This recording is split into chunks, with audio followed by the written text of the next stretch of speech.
Hi, I'm Neil Hunt. I'm the Digital Content Lead for TV Connect, and I'm here with Paul Jackson, Principal Analyst from Ovum. Paul, thank you for joining us. No problem. So, you've been talking on our Connected Entertainment stage today about VR and AR. Can you Yes. tell us what you've been talking about?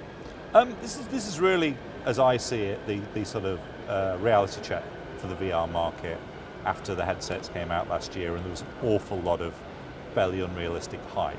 So today's been really, where have we got to with the technology? Is it one of these markets which hasn't lived up to its expectations? I don't think it is. I think there were just some very unrealistic expectations.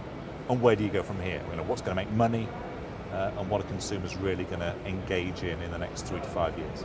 So is TV, the right place for VR, or does it live with gaming? It's a great question. It's a great question. Certainly at the moment, the people making money from content are the gaming firms. That's mainly because those high-end headsets from Oculus, from HTC, from Sony are ending up in gamers' hands. And those guys have a propensity to spend money on games. The problem is, those games take 2 to 3 years to develop, and somebody like you or I would not spend $50 on a game in VR. Video, by comparison, we all consume, is very, very compelling, done well in VR, and TV people are the ones that have the rights to sports, live events, news coverage, that also works well in VR because you don't have to worry about that narrative story and storytelling. It's just there and it's happening in VR. So is it VR or is it 360 immersive? A lot of it's 360 at the moment. That is not as compelling. It's great for landscapes, but as soon as somebody comes close in and shot, it's apparent that, this isn't true stereoscopic, it isn't high resolution. A lot of the 360 is almost splitting a HD resolution image right the way around you, so it looks...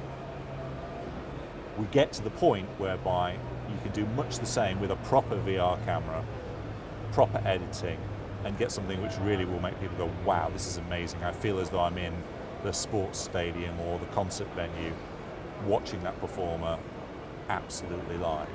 And what are the challenges to get there? I mean, we've got some big telcos here who talk about just the issues of delivering 4K. Yes.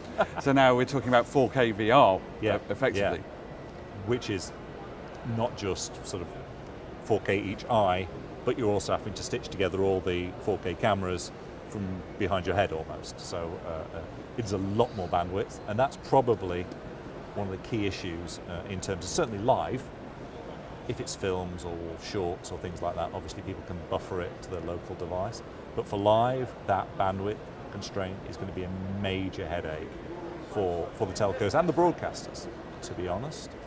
And then how do you move away from, I wouldn't say it's, we've been hearing a lot about, consumer-centric television, consuming it on the device that they want to consume it on. Right. Now we're introducing a wholly different device with a VR headset, and half of it is kind of bigger screens than 4K or 8K and beyond. Yeah. The other half of it is, personal, this is my mobile device, I want to watch it here with the interactivity that goes with that. How do you fit VR into that mix?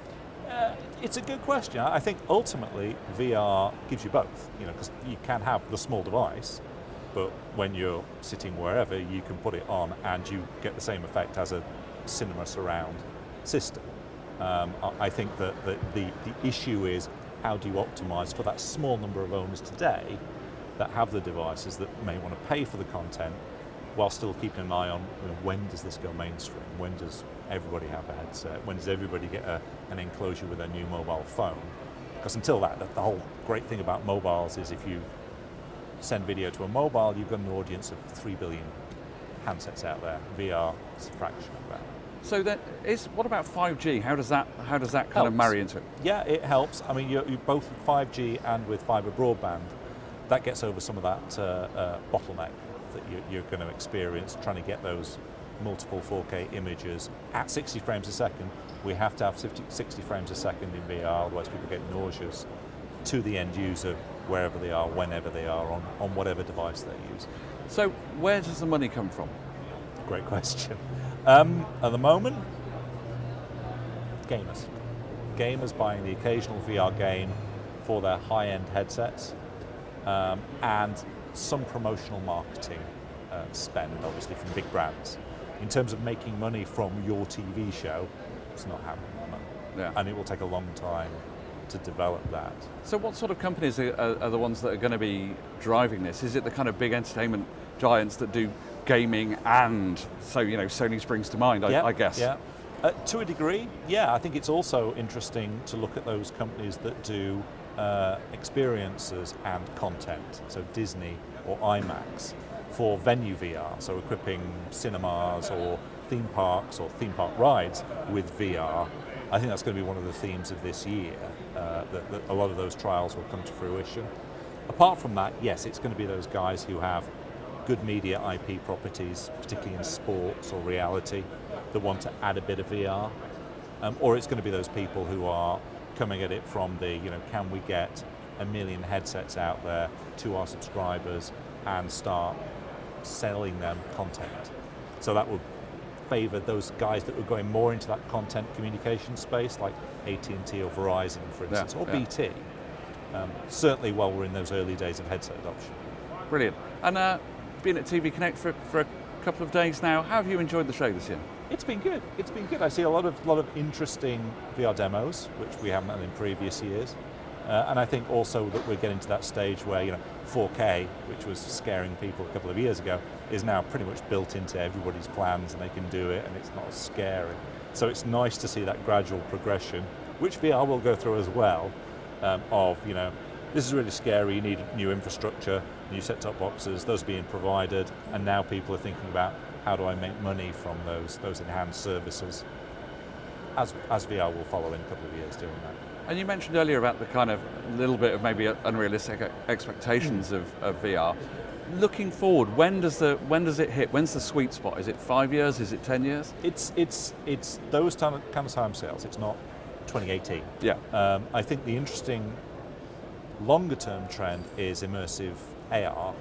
So if Magic Leap survives this year, and what Microsoft's doing with HoloLens, those devices get to market in, say, 2019, and we see massive adoption of those 5 years out. Those arguably are more human-friendly devices than VR. They're not quite as isolating. Yeah. And that's when you start to see more of both the business and consumer usage potentially of the content. But this is the problem. Many people think, wow, this was disappointing in 2016. This isn't an app. This isn't an app that you publish one day onto 3 billion Android phones, and the next day everybody's signed up. You are looking at people going out and buying hundreds of dollars worth of hardware to see what at the moment is a very slim amount of content. Yeah. So it's a slow burner, VR, to get to the point where it is mass market. So it is 5 to 10 years, I'm afraid. Brilliant. Thank you very much for your time. You're welcome.